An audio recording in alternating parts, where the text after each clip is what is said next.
disclaimer. I don't know what these kids are watching and who is their influence. But baby, they ugly ass is just doing adult stuff in their child body. And you like, y'all starting too early. Enjoy being a damn kid. Now I saw this heading title say, wait, what? Allegedly, I like to pop my fan. Bang. A 13-year-old crashes a car with an 11-year-old passenger in Arizona. Arizona.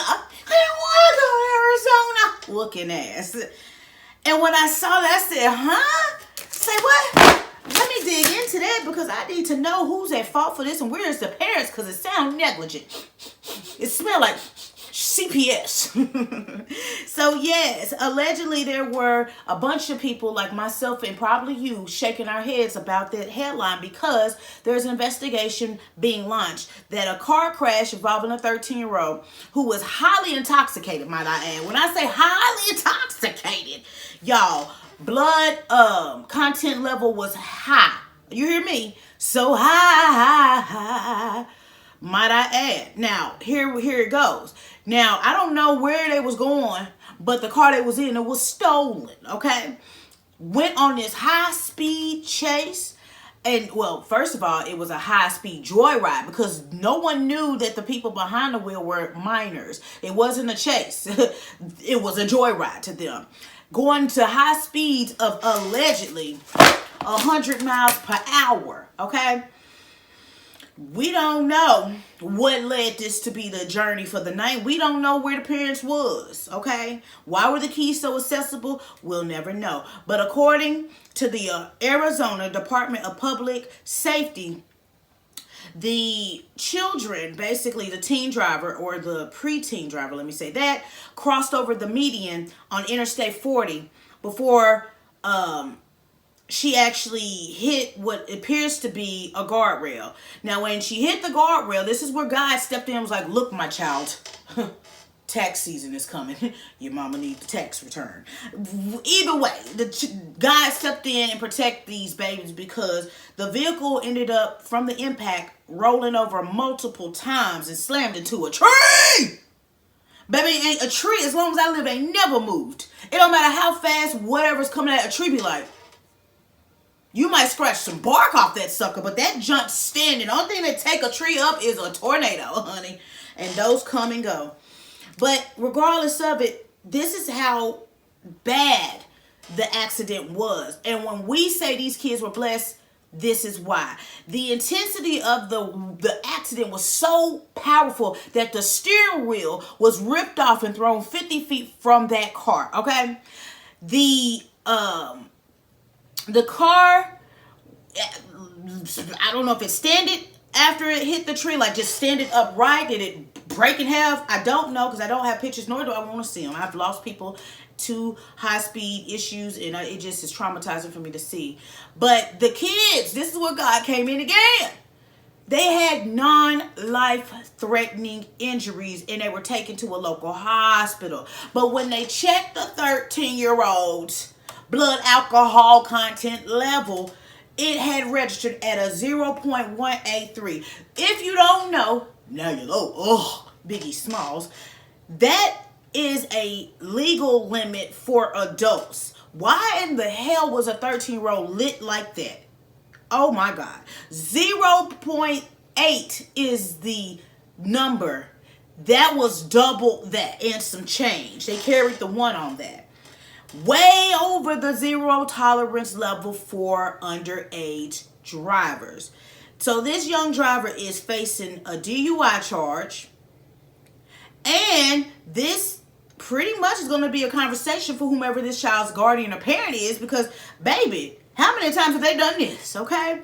The 11-year-old, why was you in the car? What was that? Did y'all high five and say, let's do something? Let's do something to, just a trend? Like, what? Y'all, drinking can become an addictive behavior. You're young. The fact that you decided to be intoxicated while driving over 100 miles per hour, not knowing how to really drive and control a vehicle, you could have killed anybody and you could have killed you. See, that's why it's so scary, because 9 out of 10 times, if this parent wasn't being negligent, then this parent probably was at work trying to provide. You know what I'm saying? It's always a reason why the parent isn't at home. Sometimes we got to have 19 jobs just to make ends meet. But baby, this child here, where are they learning this behavior from? Where are they learning the behavior to drink and drive and go at high speeds? Like, at this point, we got to ask what around these babies is influencing these babies. I don't want to just blame it on parenting, because the internet and TV play a high role in this as well. But regardless of, these are juveniles. And the fact that our children, that Whitney Houston said are our future, because Whitney, baby, no ma'am, these can't be the children of the future. Not these insurance raising, dental plan calculating, don't want to go to school and learn nothing, listen to nobody, no accountability having children. These can't be the people of the future. But y'all need to have serious talks about this type of stuff with your children. And you need to tell them what you can and cannot do, like driving a car unsupervised, drinking. Are we not going to pay attention that this child was drinking double the limit of the alcohol intake, and she on 13? She going to be alcoholic when she 18. She ain't going to be no organ donor. Don't nobody want no crinkly ass liver, deflated ass kidney. So at the end of the day, all I'm here to tell you is these kids is different. So you got to talk to them and put some fear in them, because y'all letting them get away. You give them a little tap on the wrist, you got to start DDT and they ugly ass. But either way, I'm happy that they're okay. But baby, that just sounds reckless. And it does smell like CPS is on their way. They don't be on time for certain cases, but they damn sure going to be on time for this one. And I hope we get some answers of who is going to be held liable. And why was those keys accessible? Let's go. But I'm just the messenger. It's your girl, Shaunie B. If you cool with your girl, gone food with your girl. Make sure you check out my website. Yes, www.ShaunieBentertainment.com. Check out the fan gear. You got options to drop donations, but never in that pressure to do either of the two, because I see the likes, the shares, the comments. Means the world to me. So I always want to tell you thank you from my lips to your ears, because y'all could be anywhere in the world, but y'all keep me company. And I love y'all, and I love that. Okay? Let's hop in the comments. I have given you guys multiple stories of children taking the keys of whoever the vehicle owner is and going for a ride. And I don't know why these kids think that a vehicle is something to play with. That is a dangerous piece of metal that you don't know how to do things like overcorrect properly or reduce the speed properly. You're going to be in a morgue. And I don't want that for you. You're going to kill somebody else that has every purpose to be on the road legally, and you illegally are behind the wheel. And we don't want no sorries when that happens. We need you to stay in a kid's place and wait to grow up, because being an adult is ghetto. Earth is ghetto. I want to leave when you beam me up. Baby, listen, don't rush to be grown, because when you get here, you're going to wish you was young again. Because what the song say, back in the day when I was young and not a kid anymore, you're going to be singing that just like I sang it yesterday when I was paying them damn bills. Talk to your kids and make sure you monitor your kids. Hello? But until next time, next story, and I'm out this piece.